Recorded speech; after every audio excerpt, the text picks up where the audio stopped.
we could technically say this has been 4 years in the making, this episode. Technically. So for the new listeners, we were just checking out, we've got Shaun O'Gorman back on. And Shaun, you haven't been on since 2018, but when I was scrolling through the catalog, we'd done a few in succession. We'd done Q&As together. We were doing, what were we calling it? Young Bull, Old Bull. Young Bull, Old Bull. What's it? Yeah, that's it. Yeah. Which was a Facebook Live series, which was fun as. A long time ago. But we've both had a lot of interesting stuff happen along the way. But for sure, we whenever we touch base, we always have incredible conversations.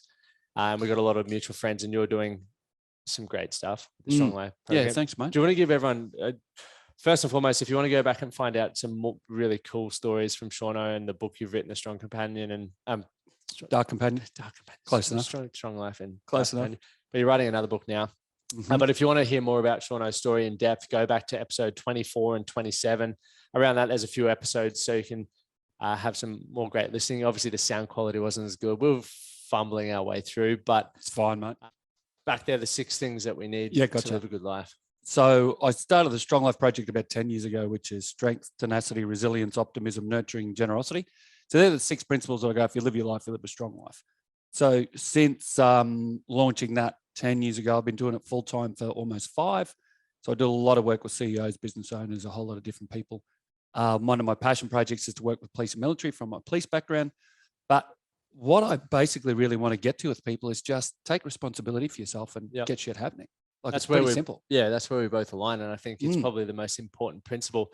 When we were chatting on the phone last week, or in the last couple of weeks anyway, I thought it would be awesome to get back on here. It's been 3.5 years since we've had a chat, and as we've discussed, a lot of stuff has happened for both of us, where both have grown as individuals. Our opinions and perspectives are probably more solidified and strong in certain areas, but beliefs have changed maybe in other ones. But what we wanted to do was come on here and discuss a few topics that we feel are going to be extremely helpful and you'll be able to resonate with, because a lot of people experience imposter syndrome. Absolutely. And struggle with self-doubt. And I guess because we hadn't planned anything, let's just roll with it. But for me, I was journaling the other day. Do you journal, by the way? Yeah. Yeah, you're a big journaler, I know. Yep.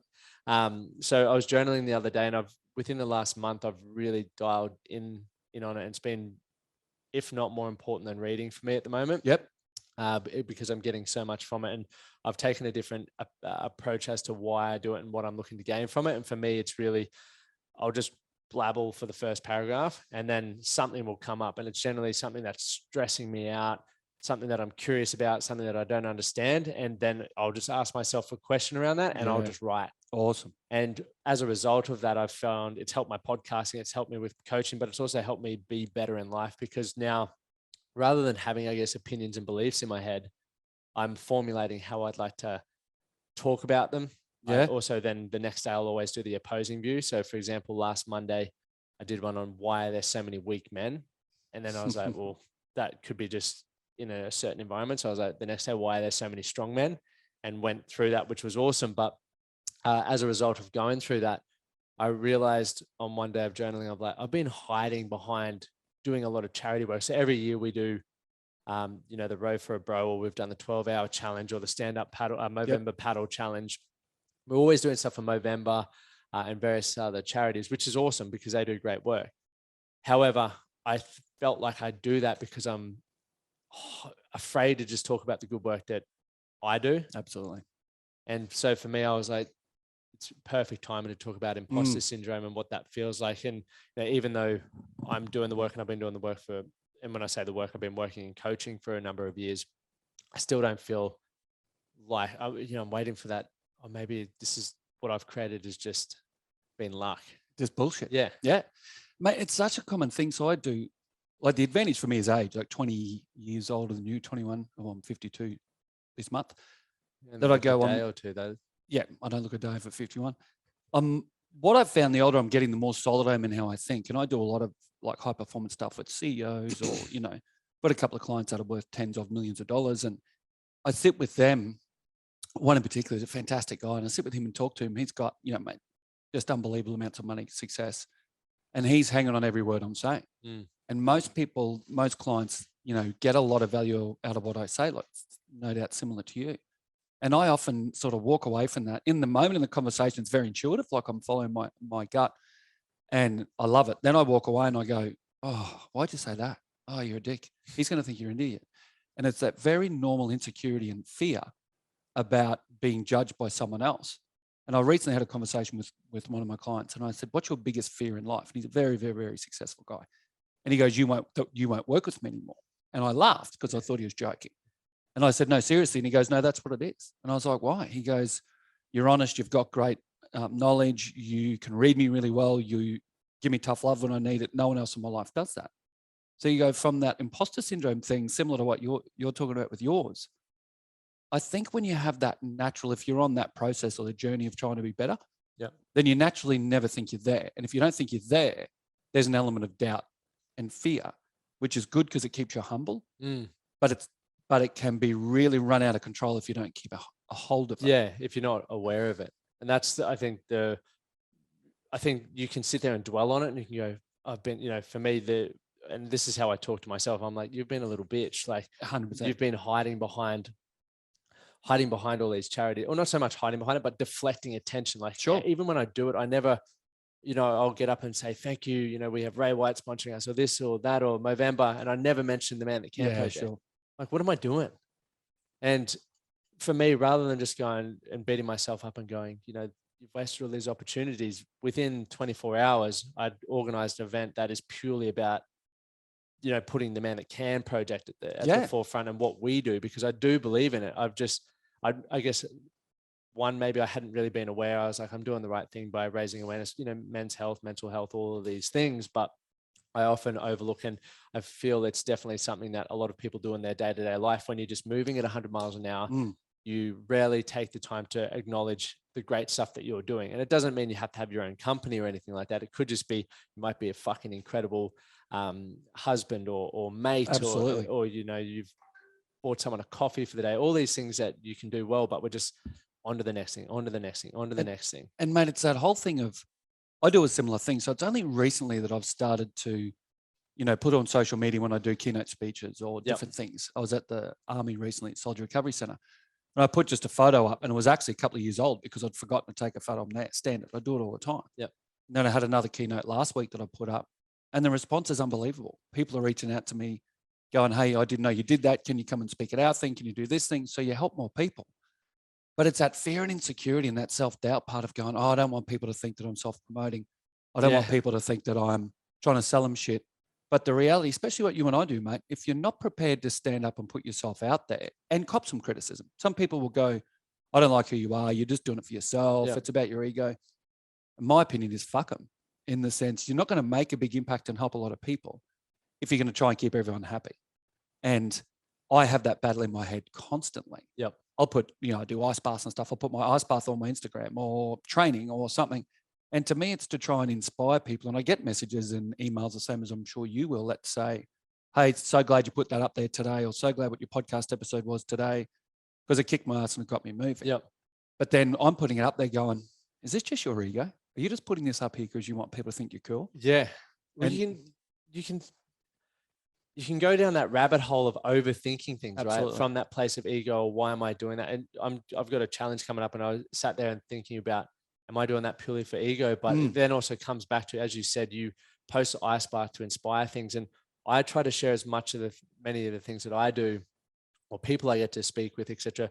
One, to make people aware of alternative things out there, because my goal with getting people to take ownership for shit, if people aren't aware of things, and a lot of the stuff that I do now, I was not aware of when I was growing up, and I wish I was. So if someone can follow yourself or myself and see an ice bath and go, what are these lunatics getting in an ice bath for? But then they read the caption, or they keep coming back and they see why we do it, or maybe they give it a go for themselves. They can go, that was life-changing.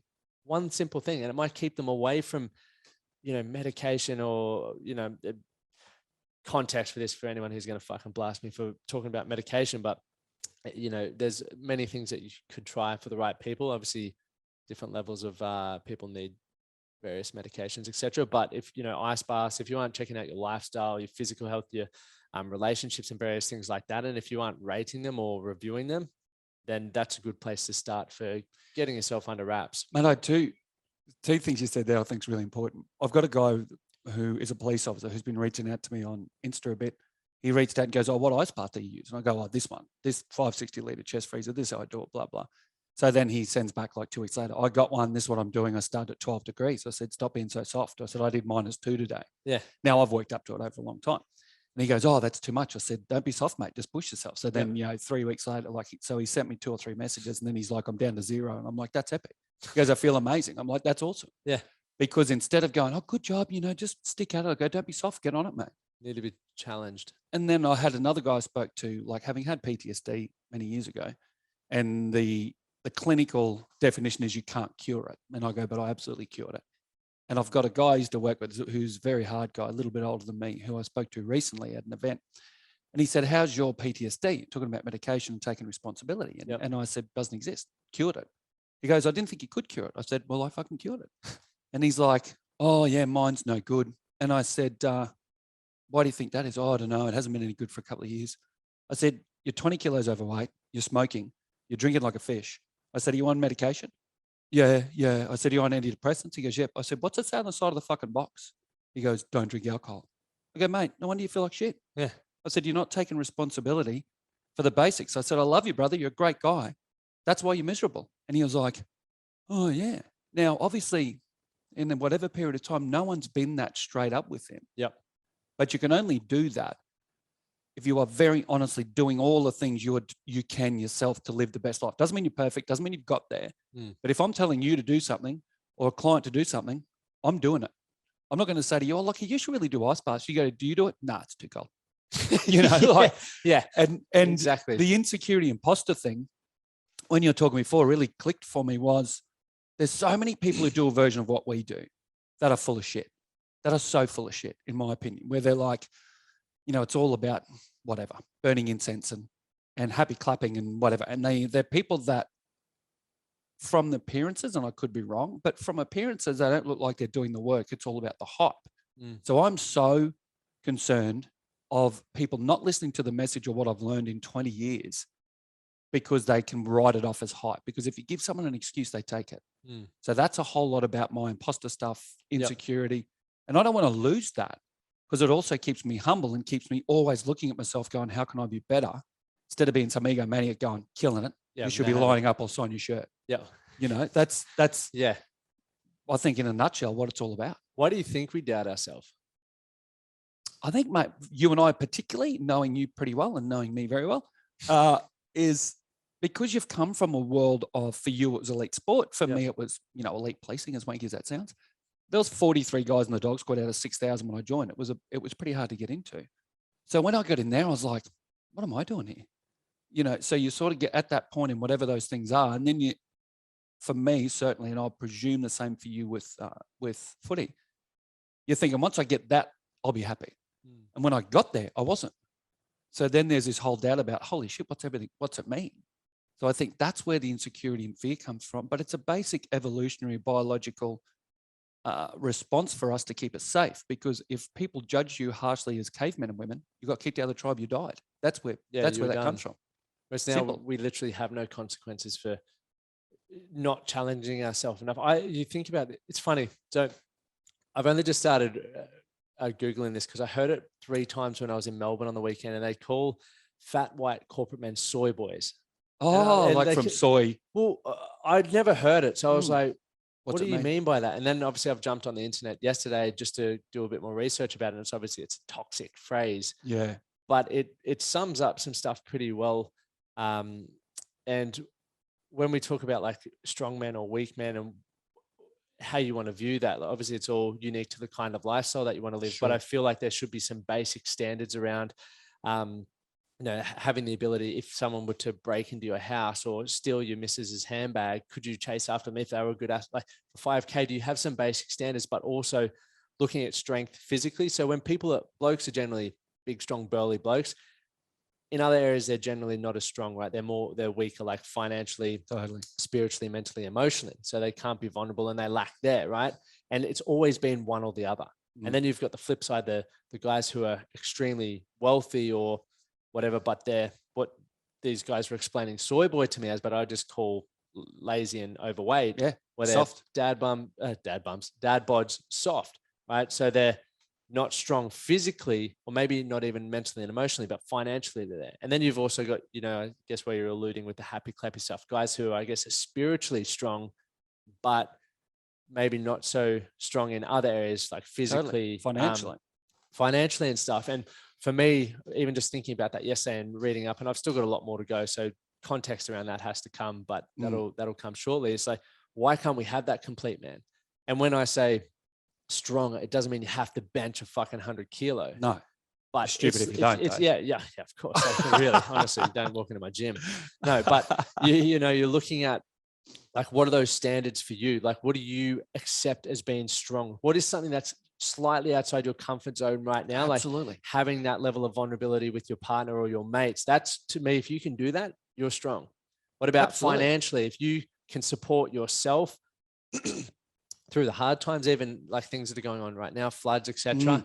Like, so many people, or you might get this a lot, is like, I can't afford that. Yeah. And I don't accept that. I don't tolerate that, because there was a point I literally pulled my license plate out when I was Uber driving. So before that, I found it when I was looking for the adapters. Yeah. And I was like, fuck, I'm going to do a post about this after. But I couldn't afford shit when I was doing that.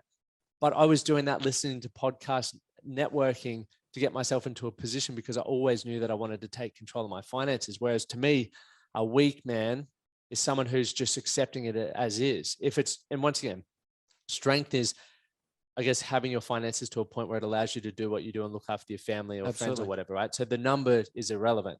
It's contextual, right? And then obviously mentally, it's like, how well do you regulate your emotionally, how well do you regulate your emotions and all of that sort of stuff? I used to be extremely weak with that. I'd snap and Me too. trigger. And don't get me wrong, I'm still working. We were talking about that Yeah, before. absolutely. Still working about that. Yeah. But it's building strength there, right? Like, what do I need to do to flex that muscle? Because the more we do it, the stronger we are. And so for me, it's thinking about, as an individual, as a man, what do you want to be? Like, how do you want to show up? And what is your definition of strength? And mate, I've got a very simple one, right? So we talk about alpha males, and it's become a toxic terminology. We talk about toxic masculinity and all these sort of things, which I just don't accept in a blanket sense, because I think for me, as a middle-aged white guy, I'm the enemy, like in so many ways. And I think my thing as an alpha male, it's a 95-5 rule. 95% of the time, you're loving, emotionally connected. You are caring. You will do anything to help anyone. 5% of the time, you will slit someone's throat, just not get blood on your shoes if you have to, for whoever that is, to protect other people, to protect yourself, for whatever. If you and I were walking down the street and you saw some guy grab a woman and pull her into a garden bed, I'm not ringing triple O.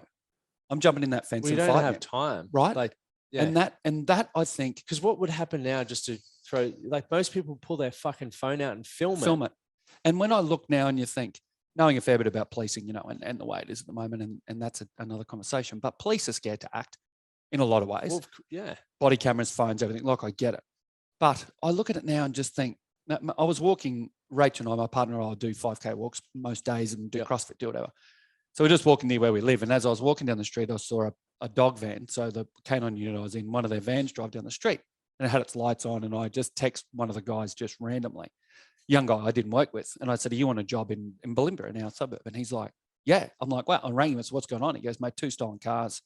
They just crashed into an innocent person's car. One guy's going to hospital, one ran. I said, oh, where do you run? And he said, oh, in the back blocks of Oxford Street. So what's his description? I said, oh, Rach, we're going on a different walk. And so we walked up and down the streets, because I'm going, if I can see this guy, he smashed into someone else, whatever else, I'll grab him. Yeah. Now, obviously, I haven't been a police officer for 13 years. There's some stuff behind that, but that was 20 years ago. Like, I'm an old guy. I'm an old man in most people's world, but I'm like, I'm fit, I'm healthy, I'm strong. I'll be going, hey, mate, what do you think you're doing? And if hopefully he has one look at me and goes, I don't know if I'll be able to outrun him or if I'll be able to fight him, because I'm not 20 kilos overweight. Like, I'm not a soft soy boy, got no idea what I'm doing. Yep. So, and that to me is part of it, because I think men are getting weaker because we're scared to be judged as toxic. Yep. We're scared to be judged as violent. Yep. But when good men get weaker, there's only one type of men that get stronger, and that's the shit ones. Yeah. So I go, when I was a young guy, many years ago now, I remember getting pulled up by the police, for instance, when I was 17, right? It was late 80s. My dad was a very well-known cop. I got pulled up for racing someone, like it was so innocuous. They pull me up. I was applied to get into the police. I had a couple of girls and a friend of mine in the car. And I was terrified because I go, oh, this could stop me getting in, blah, blah. It was my lifelong dream. So this cop gets out, and in my memory, he's about 12 foot tall and 400 kilos. He was a monster. Yeah. And I get out of the car. I'm 97 kilos now. I was like 75 or something back then. I was a skinny little kid. And he gets out and he looks at my license and goes, O'Gorman, are you in relation to Bluey? Is my dad. And I'm like, yeah. And I must have got cocky. I go, oh, yeah, that's my old man. And this bloke just, boom, just backhand me, just belted me, split my lip, knocked me over on the ground. And I'm crying. Oh, I'm sorry. And he's like, you, and he's just absolute every bit of language, you weak effing fuck, this going on. And I'm like, oh, and I look back now and go, that was brilliant. It was absolutely brilliant, because for years, and even still, I was driving along today actually, and there was a police car behind me, and I was like, oh, yeah, no drama. Yeah. But I remember that. When I was you would have been the same around footy. If you got too lippy, someone smacked you in the mouth. For the oath. Now, violence isn't the answer to everything, but it's an answer to some fucking things. It's consequence, right? Toxic men, it's the answer to. Yeah. And I think when you think about what a consequence is, King hitting someone is, that's a completely different act of violence. But I feel like, I got the amount of fucking wooden spoons I got broken over my ass as a kid. Like that was a consequence of being a little shit. Yeah. But I also understand my parents did that, not because they enjoyed doing it. I'm sure they didn't, or if they did, it was a secondary motivator. Yeah. But they did it to teach discipline, because they wanted to create character. Right. But within that process of, I guess, being whacked and then coming back from that, I was building strength, I was building resilience, and I was also sort of learning the boundaries within that household. Absolutely. Right. And I think that can be put into a bigger scale, right? Environments at the moment, the way I see the world is we're trying to get 7 billion people to live under the same blanket of rules, mate, or beliefs. Be the same person. Yeah. And it's not fucking possible. You can't even get for anyone listening to this, go home. And if you've got 2+ people in there, see if you've all got the same beliefs, opinions, and understandings of the world. Absolutely. You fucking don't. No. And it's you try and change someone in your household's opinions or beliefs on something.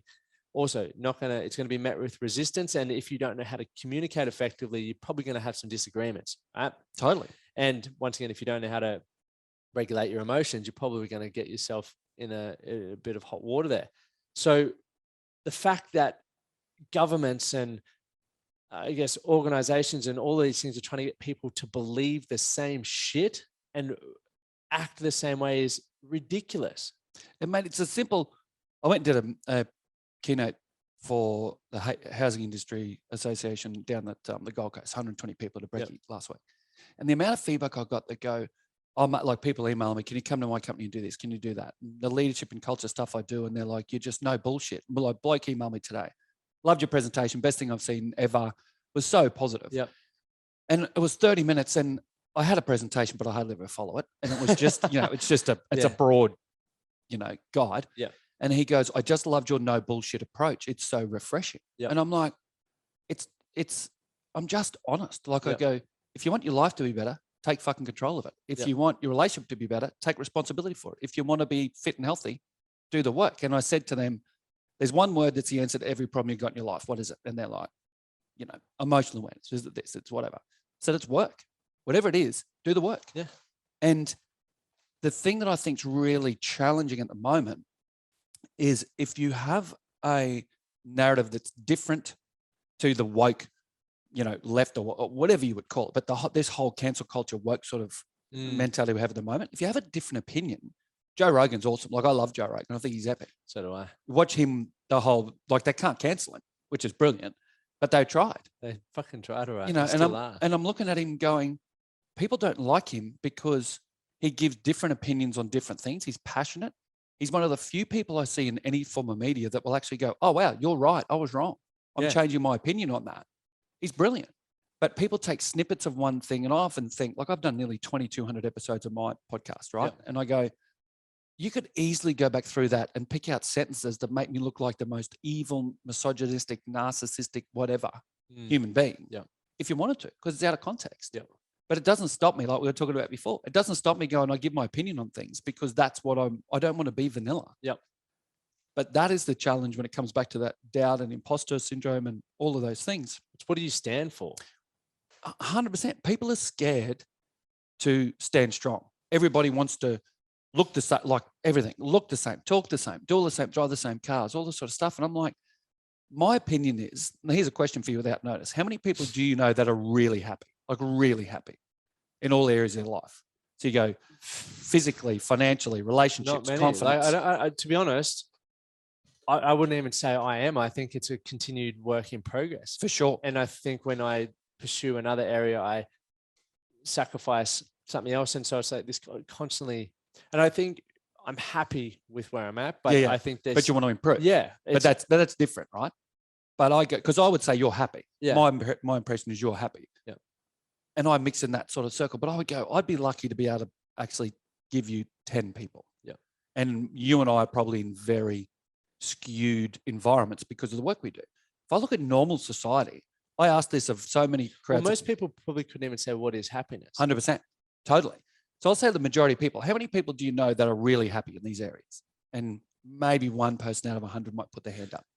And I go, so here's the thing. If 95% of people being, I think, generous, mediocre and unhappy or miserable, depending on the scale, then why the fuck do we all do the same thing? So my driver now is 95% of people aren't that happy. I'm going to do what the 5% do. So, and that for me is the Jocko Willinks or Joe Rogan's or whoever. So ice baths, sauna, whatever. I'm starting jiu-jitsu next week. Like I'm 52 years of age. I'm going to start BJJ. Yeah. And I'm like, I'm nervous and I'm scared.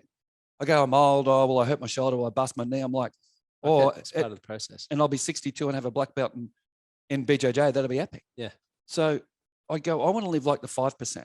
Now that's financially, but that's not my main motivator. Like I'm not overly worried about money. When I live a really good life, impacting people, being a good partner, dad, like everything, that just looks after itself. So, and I put effort into it, the same as you. But I go, why are we all trying to live this version when 95% of people over here are fucking miserable? This makes no sense. It blows. Yeah, honestly, it blows my mind. I was talking to a client the other day who's like, I want to earn $500,000 a year. I was like, okay, why? Because then I'm going to have more money to invest in things and do this and do that. And I was like, so what are you currently investing in? He's like, I don't know. I was like, well, what are the things? If you have more money, you're going to blow more money because that's a fucking gambling approach. If you don't invest in yourself or even understand what you want to invest in, you can invest in things like property, crypto, stocks, small businesses, yourself, like all of these things. Absolutely. And yet people just go, in order for me to become financially free, because they don't look any deeper into it. In order for me to be financially free, I have to have a house. I have to earn a lot of money because that's wealth. That's not wealth. That's cash flow. Absolutely. And as soon as you stop, the cash flow stops. So if you have a high outgoings, for example, and you're relying purely on your salary, what happens when you want to slow down and spend time with your family? What happens if you're completely unhappy, like mentally and fat? Absolutely. And you want to work on that and you have to slow down at work. Well, then that financial side of your life is going to suffer. So the whole point of going back to you rise to the level of your investment, for me, it's always going, as I was saying before, when I focus on one area or a couple areas of my life, the others don't get as much time, right? Which means they recede a little bit, but they don't go to the point where they just don't exist. Like I'm never going to be. But do they recede? So if you've got 5 things, or do they just stop while the others grow? Well, they just, because I'd say, knowing your personality, they wouldn't go backwards. Yeah. You're not going to go, I'm not paying as much attention to my health and fitness, and then you're on the bag every day. Yeah, no. Like that. That's what I mean. Yeah. They will probably just, things grow at different rates. But it's just being aware of what's going on in all of those areas, right? Like, so I know what's coming up for me over the next 6 months. It's going to be heavy physically on my body, which means I'm going to spend a lot more time recovery and sleeping, right? And also eating, which means therefore I have to have better systems in place in my business. I have to be planned for the next 12 months. I have to also understand the risk of injury, all this sort of stuff that's going on. But I also have to have the conversations with the important people in my life, like my wife, family, Definitely. To be like, look, this period is going to be fucking intense. Chances are I'm going to be very moody. Chances are you're not going to, I'm not going to be as social and all of these things. And I need to get the buy-in, right? Absolutely, because mate. Taking ownership is understanding that if you're committing to something, there's going to be, when you commit to anything, you sacrifice something else, right? And that doesn't come without consequences, like we spoke about before. And it's not always a punch in the face. It could be a disagreement. But it can be a metaphoric one. Yeah, exactly. So it's going, okay, well, if this is really something that I want to commit to, what conversations do I need to be having, and what's the plan that goes with that? Because there's going to be sacrifices and potential strains, and obviously there's going to be pros and cons with everything. So am I aware of that? And am I prepared to accept that? Because what happens is people commit to stuff all the time and they haven't given it a second thought around, and then, what it's going to impact. And then 2 days later, they say, oh, sorry, they'll come up with some bullshit excuse like, oh, my wife said I can't. Say, you never probably asked her. And as soon as you broach and the thing subject, for me, Matt, is it's, and this is, I think, a bit controversial, but I look at things and go, guys who go, oh, happy wife, happy life, do my head in, drive me insane, because I think that's one of the most disrespectful things you could say about your partner. So Rachel and I, and Rachel, like, she's very driven, does a lot of high performance stuff. She's amazing.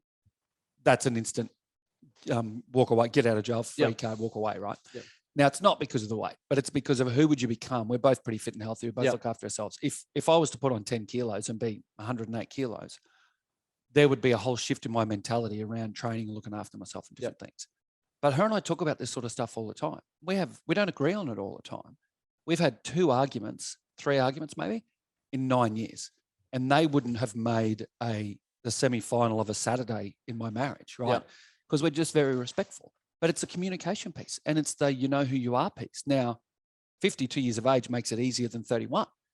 But I think what I love about guys your age now, they seem to be like you are, a lot more on that path of going, well, who do I want to be there? How do I get there? We've had the opportunity to see, right? Like, I think you've done better than the generation before. Oh, absolutely, mate. When we say better, it's like, the world was different then. So everyone was doing the best that we could with the information that we had and everything like that. But we live in I think one of the most exciting times ever. Absolutely. The fact that we can run businesses from wherever we phone. Yeah. And like, there's all these things happen. Yeah, the phone, it's brilliant. But all these things that are happening, which are allowing us men to be more vulnerable and be more connected with children, or our children, and our mates and all that sort of stuff, which brings a whole new element to life, like that spiritual connection, which is incredible. We then start going, that's just as fulfilling as I thought it would be, earning $1 million a year. Maybe I don't want the $1 million a year. Maybe all I was craving all along was connection.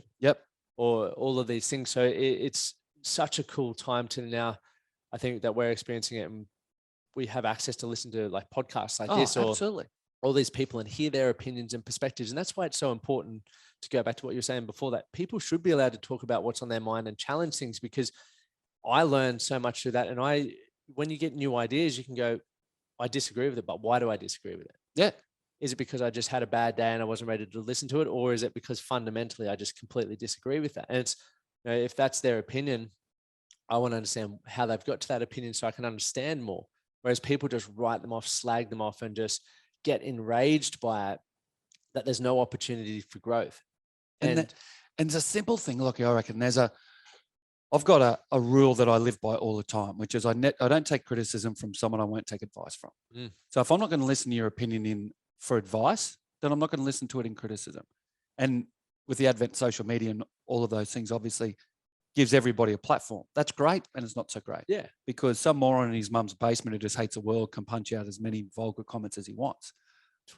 I still believe most people think like you and I. Like, I think the great majority of society are the silent majority who aren't outraged or whatever by most things. And you've got a very small, let's call it 10%, who knows, of society that are outraged by everything, and that's their identity. They're vocal.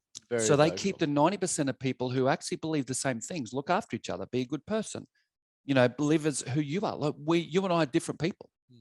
There's no way in the world that if I lived your life or you live mine, it would be all of what either of us want. And that's okay. Then my relationship might be different to yours, whatever. But we've got this thing where everyone's got to be the same. Like, I look, and know you just got married, right? So I always think this is really interesting. I look at it and go, we don't even challenge marriage. And I know you would have, but most people don't challenge marriage as what's it mean to me, in the sense of going, you're 30, 31, got married at 31 or 30? How old? 30, yeah. 30. Got married at 30. So the rest of your life is potentially 70 more years. Yep. Now, when that technology of marriage came about, that was 500, 1,000. Yeah. Your life expectancy was 30. Yeah. So you meet someone at 17 or 15 or whatever. So you might have 15 years. 15 years. Yep. Like, you can put up with anyone you hate for 15 years if you have to, right? So I'm joking. But You go, now it's 70 years. You go, well, what does that mean in the essence of like 7 decades of my life? Are we going to be exactly the same people? And you're not unless you work hard at it. And that, to me, we don't even look at basic things like that. You look at all of these things that I think these days we just don't challenge enough because people are too scared to go. Even as I'm saying that to you, I'm like, oh, I hope I don't offend you or someone else. And I've got to catch it and go, well, it's not offensive. It's just a new idea.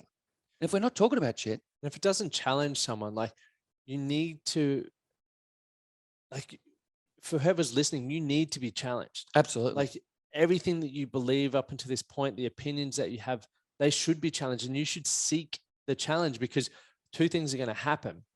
You're either going to change your opinion, which is completely okay, drop the ego. Absolutely. Or you're going to solidify your belief. Mm. But if you go in with an open mind that you're okay, like I'm always happy to be challenged, even though sometimes I might be burning on the inside of my head, but I also know deep down I'm going to learn something, or like I said, I'm going to solidify my belief. Both are great wins. And unfortunately, a lot of people can't drop the ego. They just can't get to that point. And because of that, we're not having the progressive conversations that we're having. Like, I think about like what's currently in a lot of the science textbooks that they teach, or just not even science, just a lot of the stuff that people are learning at university is fucking so old school compared to, you can get some incredible people who are literally have the results, right? We go back to taking action, what we were talking about at the beginning.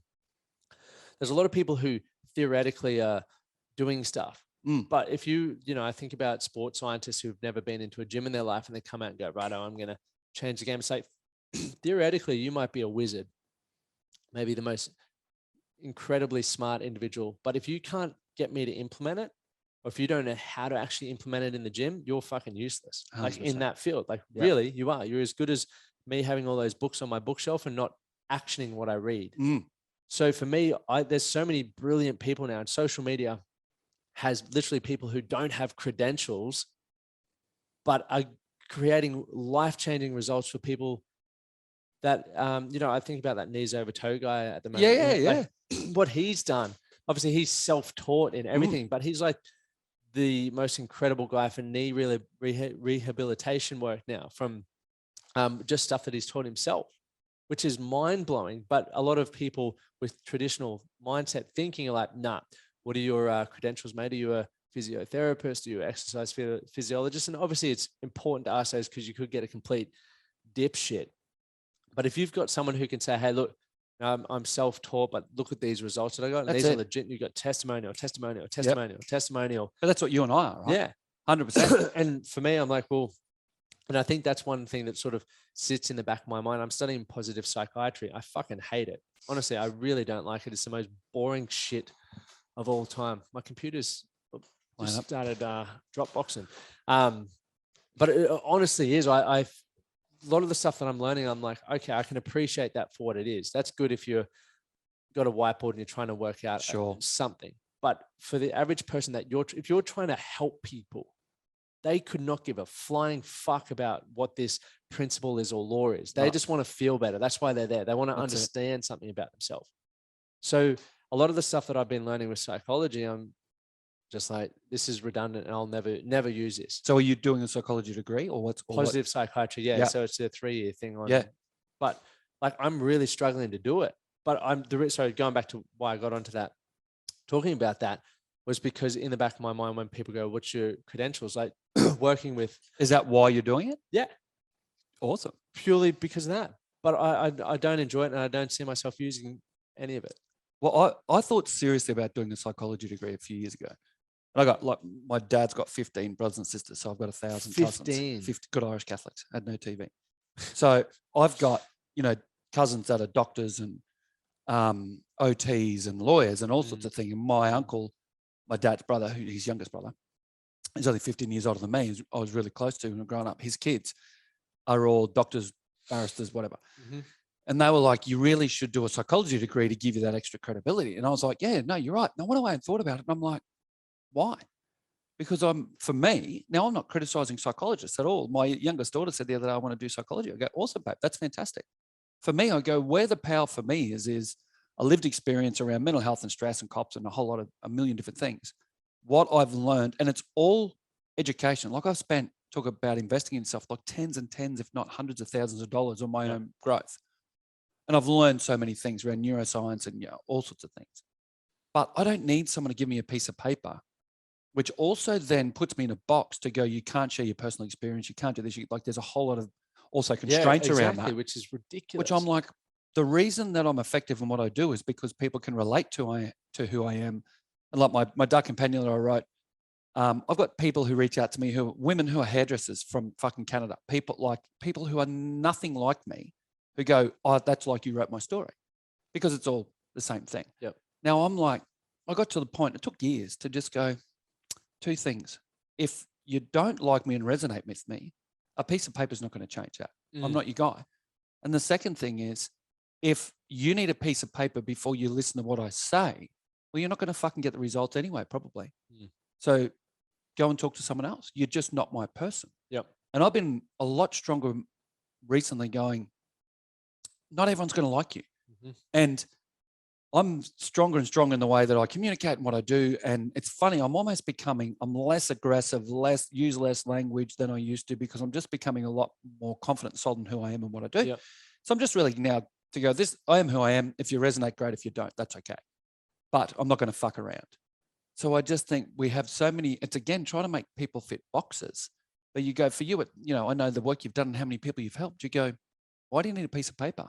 All that does is waters down, is probably not the right phrase, but impacts what you're doing in a way that it's good to learn new things for sure. But you go, do you need a 3-year uni degree when you're already doing the thing? Yeah. And that's. Yeah, I've definitely given that a whole heap of thought. Of course. It's purely like I aligned with this company a couple of years ago, and they were there to champion what I was already doing, right? And then the moment that they want to slap their brand on my stuff, it's like, okay, well, you can't talk about that because you're not a psychologist. And in the beginning, I was like, why would you want to partner with me in the first place when this is what I've been doing for the last 5 years?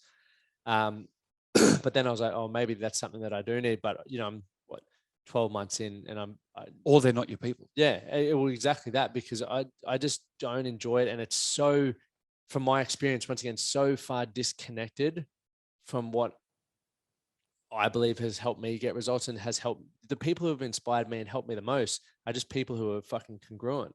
100%. And that's what authentic. That's why storytelling for me is so powerful. And when people can tell it well, and that's why vulnerability and attention to detail and all that sort of stuff can really change people's lives. It's going back to like sharing what you honestly do on social media. Absolutely. Because if it makes someone aware of something that could potentially have a positive impact on their life, that's a win. But if you get, I saw the other day that the TGA or FDA, whatever, are not allowing influencers to promote supplements and all of this sort of stuff. I'm like, okay, that's fine if they don't use it. But there are some people out there who are legitimate users of their product. And now you've taken away a way that they can make a revenue from it, because everyone still needs to survive at the end of the day. So you then got ads on TV that are saying all kinds of shit, and then it'll be really fast spoken at the end, or if you read the fine print down the bottom, and you're like, sponsored by Pfizer or whatever. How can they get away with that? There's so many questions to ask that don't make sense. So for me, that's why I love listening to podcasts. I love following people on social media, because you can tell if someone's congruent or not. Because if they're there in 3 years' time, they truly, like, what they do, one, has a long-term benefit. Two, they are consistent and they truly believe in what they're doing, because there's people who come into all kinds of careers who are there for a second. Oh, absolutely. And they may be able to hype or market well and get people excited, but it's like, all right, you're doing that, but then you're pissing off and you're on to the next shiny thing. And that's what I think is frustrating in a lot of fields, but it's for people out there listening. It's like, when you're looking to improve areas of your life, one, find people who have the results that you want, like legitimately have the results that you want, not just say, just because they're a business coach or a life coach or any sort of coach or a real estate agent, property portfolio manager, like, do they really have the results? And then go back and see their history, because everything's online now. Yeah. Now you've got 2,200 podcast episodes. Exactly. Go listen to 2,200 podcast episodes if you want to make sure that Shaun's it committed. You know what I mean? Whereas some people have 3 months, and don't get me wrong, everyone's got to start somewhere. I understand that, but that's where the grunt work comes in. How committed are you to achieving what you want. And if you're there for the right reasons, you will be here in 6 to 10 years time plus. And I've got like people reach out to me all the time now going, hey, can we collab with this? Can we do this? And I'm like, no. Most of the time, no. Now there's one company, a friend of mine is an ex-special weapons cop, went to Iraq, did a lot of pretty cool stuff. Has got a friend of his is a Navy SEAL in the States, and he's got this, and I won't say what the brand is yet because I haven't used it, but this thing that's great for longevity, immune system, anti-aging for guys my age. And that's like a natural HGH type thing, but it's all natural products. Geez, you've left us on a cliffhanger there, haven't you? Perfect. I'll have to come back. I'll tell you. Yeah. Now, I know I was messaging with the people yesterday on Insta, and the guy goes, "Oh, look, you know, we're aligned. We love what you do. They've been following my stuff for a little while because of this friend of mine." And they go, "Hey, we'd love to collaborate with you. We'll send you some of our stuff for a month. Use it, and then let us know what you think." I'm like, "Absolutely." Yep. Now, I won't say a word about them till I've used it. And if I use it and I go, "No, it's not my thing," or it doesn't resonate, I won't do it. But I'm really careful because I think there's so many flashes in the pan, and you and I, even in the little world that you and I met in, there's a couple of people who were doing a version of what we do who just disappeared. And no judgment on them, but I'm like, they weren't committed for the long run. And when I look at their behaviors, like you and I have both been, you know, slogging away on this for a long time. I've been doing this for fucking 10 years. And it only started bringing an income into I've me. Still got more grey hairs than you. Exactly. What's going on? I colour mine. Yeah. So that's not true. So I go like, it's been, what do we know? Like 5 years now, or almost 5 years I've been doing it full time. And it was only in the last sort of, you know, I was earning great money in a corporate career, but I hated it. I wasn't fulfilled. And that took, now I realize, courage to leave that. But it was because I fucking hated it. And I'm like, I'm earning similar money now than I did back then. And that will increase because I'm having bigger impact. And I love what I do now. I caught up with a guy that I knew in the police who's quite senior in there now. And he said, mate, he goes, I love your business model. He goes, it's the best thing ever. He goes, I'm actually jealous. He goes, to be your age, do, you know, our age, doing what you're doing, got another 30 or 40 years of this shit. And it's just, you know, the world's your oyster. I go, that's so exciting. But it took 20 fucking years, you know, and most people just don't have the commitment. At your age, looking at my age, if I said, hey, Lockie, dig in literally from your age now to 52 and you'll be then really starting to hit some success, you'll be like, what the fuck? Most people don't have that commitment. And I probably wouldn't have. Yeah. But now I'm like, my next phase of life is 52 to 70. So I'm training so I can be as fit and healthy as I am at 70. Everything I'm doing. So when I hit 70 years of age, that's old as fuck for most people. I go, vanity, drive, professionalism, everything in my life. I go, I want to get to 70 and people look at me and go, you are the hardest motherfucker at 70 I've ever met. And the competition will just drop away because people lose commitment. And I go, imagine what I can do from 70 to 80 then. What can I do from 80 to 90? Yeah. And I'm looking that far down the road. At 52, I will absolutely live till I'm 110. And I've decided that 2 or 3 years ago. So I'm like, I've got 58 years to live. What's a rush? Like you've got 80 or 90 fucking years to live. Mental, hey, to think about. Because you go, so my daughter's generation, who are like 17 and 14, they go, won't be unusual for people of their generation to live to 130. That's so, right. When you like, yeah, it's mind blowing. But what do you need to live a long life? I go, there's a few things I'm going to need. A great basis of health and fitness. I've got that. But only in the last 10 years. Before that, I treated my body like an amusement park, right? Drank, drugs, whatever. Now I go, you need a baseline of health and fitness, a good, healthy lifestyle. You need to be positive. You need to be focused. You need to do the work. And you need resources. Because if I'm going to get to 90 and there's this epic brand new technology that helps with longevity that's going to buy me another 30 years, then you need the coin to be able to get it. And you think about that. Imagine having 30 more years with the people that you care. Or just 100%. like my biggest problem is going to be outliving my kids and the people I love. Like in all seriousness, I reckon I'll get to an age. So I was 35 and 38 when my kids were born. If I'm 110, like obviously that their generation, I imagine. I'm just thinking of you like Gandalf right now. Oh, I don't know what that is because I'm an adult. No, I'm joking. So it's, but you just think it's that, like people often say to me, like I'm ADD as fuck. I know I'm a very obsessive personality, but I go, that's now an absolute superpower because I focus it on cool shit, not destructive things. Yet we go and if we got kids with ADD or whatever, we go, let's medicate them. I'm like, don't fucking medicate them. Teach them how to use it. It's all this way of thinking that most people don't. Yeah, we want to fit them inside a box, like straight away. It's insane. And you think for someone your age or someone my age, I've got at least as long as I've been alive to live again. That's a fucking long time. You think about what you've achieved in the last 10 years. Absolutely.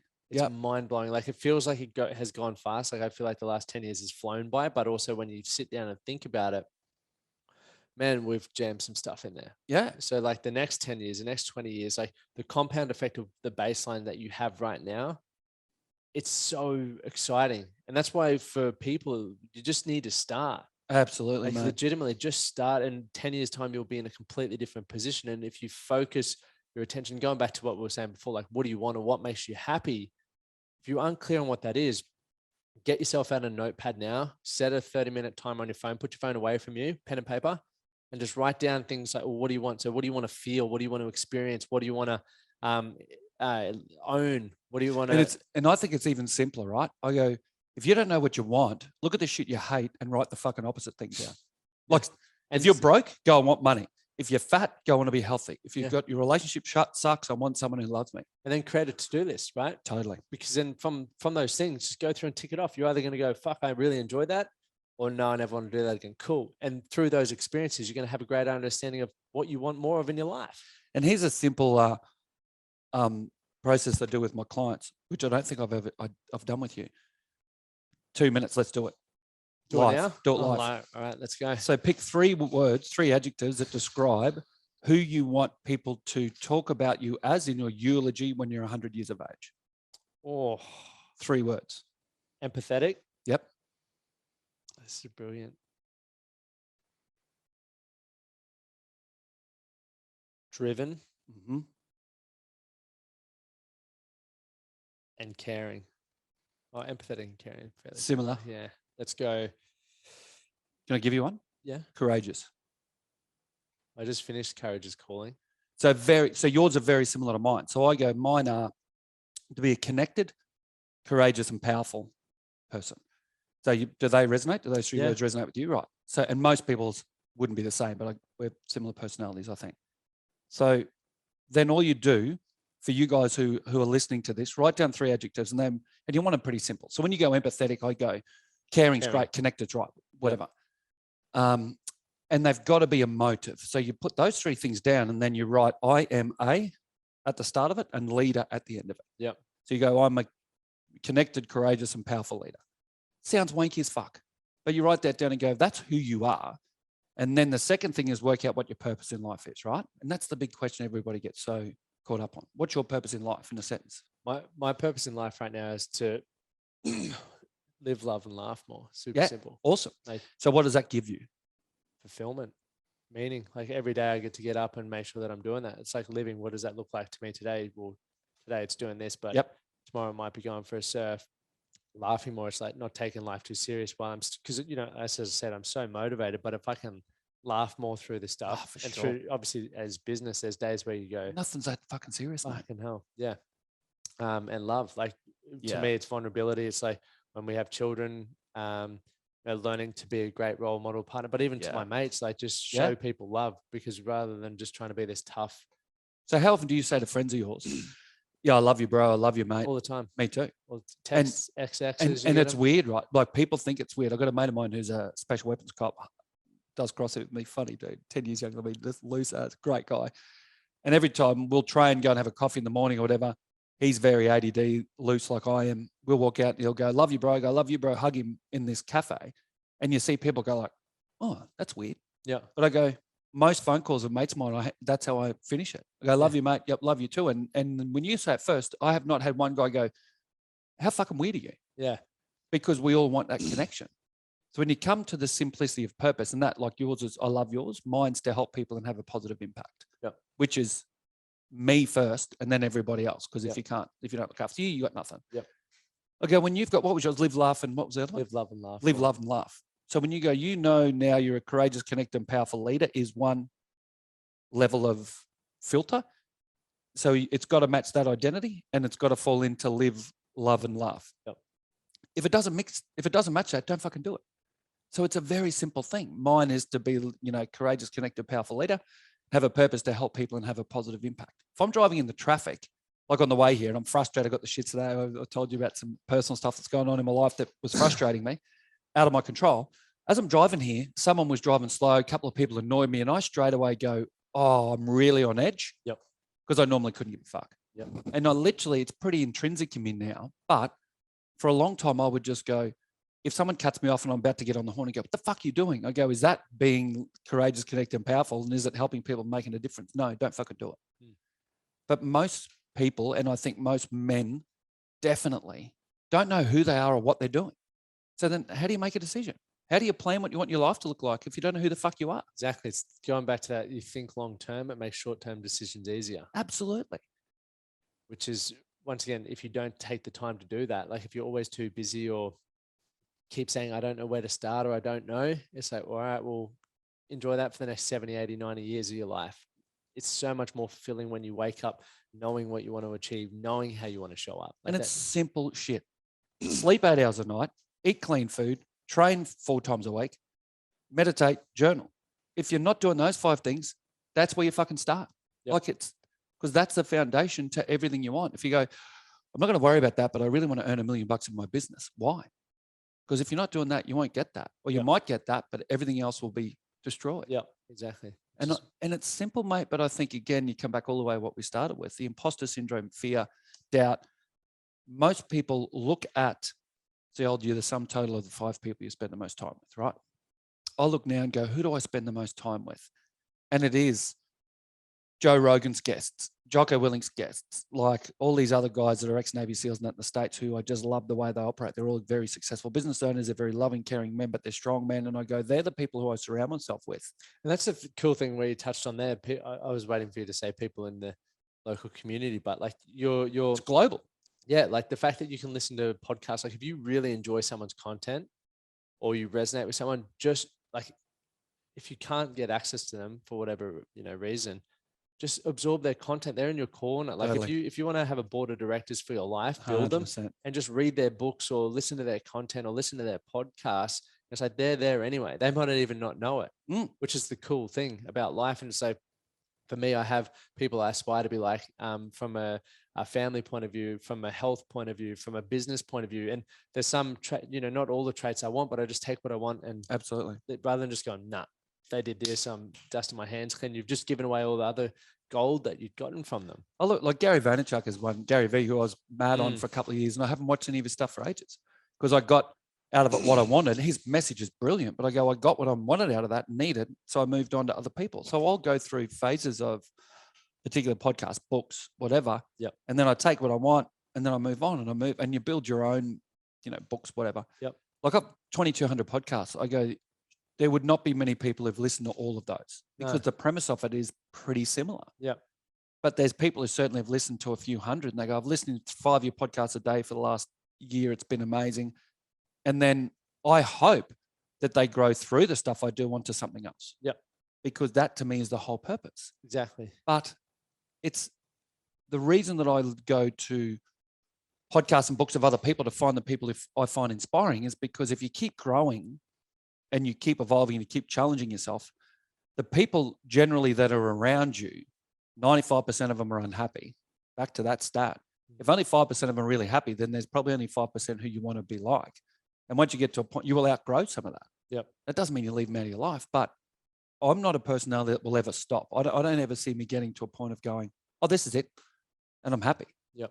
Right. I'm happy on every step, but I go, what would I do if I stopped? Well, what would I do? You think about that. Like, even if, for example, you ended up with 300 million and you like the idea of just going, I just want to retire.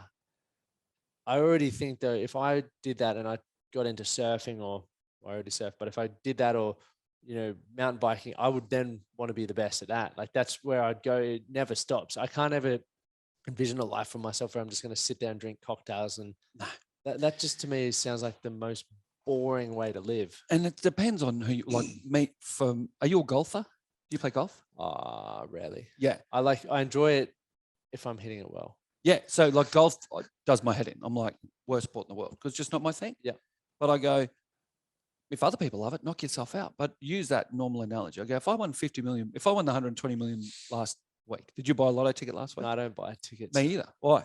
I just don't. I'd put the money into myself. Yeah, because I'm not, and this is what I love about you, and that's why we get on so well, is I'm like, if my whole goal in life is to spend $20 or whatever it is to hopefully win 120 million, when there's another 18 million people in the country who've done that, that's just a hope. Yeah. And hope's not a fucking strategy. It's gambling. So I looked at the other at 120, and part of me was like, I should buy a ticket. Then I deliberately was like, no fucking way, because I'm not gonna. That's not my future goal. And what's that telling me? That I can't create what I want. Exactly. That I'm just someone's going to give it to me. Yeah, and it's the same thing. Like, people buy it for a thrill, and I understand that. But I'd say for me, a thrill is fucking going surfing or doing, putting myself in an uncomfortable workout or whatever. And Definitely. each to their own. You do whatever works for you. But obviously, I know what I want. I'm very clear on what I want for my life and the strategies that are going to get to there. And for me, it's like, if I put $20 into that, or I could put it into, because I put that $20 into an investment. Absolutely. Not a gamble. And so that's the way I like to live my life. And that's, that works well for me. It may not work well for other people. And the key, and I challenge you and go, that works well for everyone. Yeah.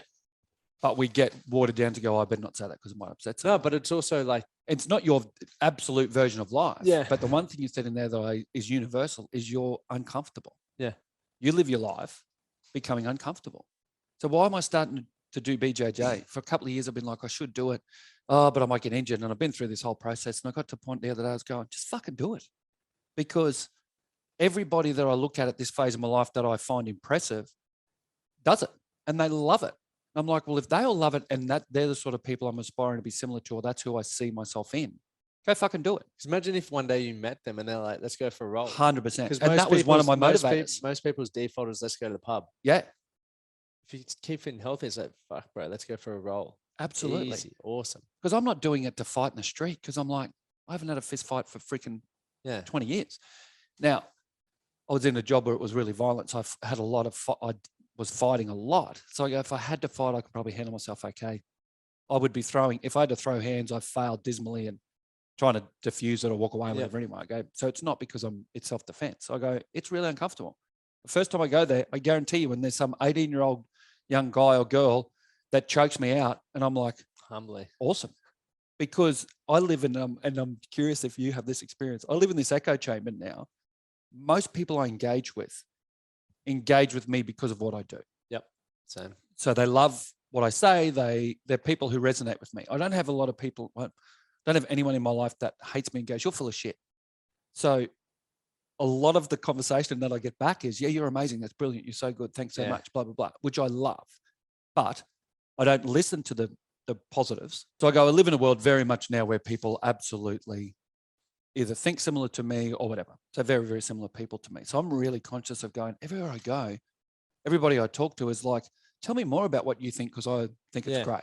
So I'm so careful to go with my obsessive personality that I don't start going, fuck, I'm pretty amazing.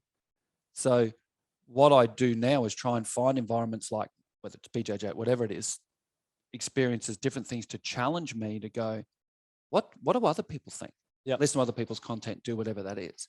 But it's being uncomfortable. It's ice baths. I've got a sauna at home now, like saunas, ice baths, training, whatever. And I sat down the other day to try and work out how I'm going to fit in BJJ, still do CrossFit a couple of days a week, 2 or 3 days a week, and it's going to be full on. And I'm like, cool. I don't drink. I don't go out. That's what I do. There now. Yeah. But, whether it's simple stuff, people will message me and go, oh my God, how do you do ice bath? Oh, sauna's hard. Oh, I wish I had your discipline, and blah, blah, blah. And I'm like, well, you can have, because I never used to be this version of who I am. I've built it. Same as you. So for your guys, it's all about, if you're not doing something every day that makes you uncomfortable, especially emotionally with vulnerability in your communication, physically, then you are literally getting smaller and you're becoming less significant, less powerful, less amazing in your life. And that's why most men get to my age and they're fucking pathetic because they're 50, they're fat, they look at themselves and go, my marriage sucks. I hate my job. My kids don't really talk to me. All I've got is 4 hours every weekend to go and play golf so I can escape, or whatever that thing is. Some escaping. And it's what an episode of intros. I almost feel exhausted just from that. Let's roll with it, mate. Thanks for coming on. My pleasure, brother. Pleasure. Always is. Always is. We'll have you back on after you've been sampling that HGH stuff. Get all over it. Tell you what it is.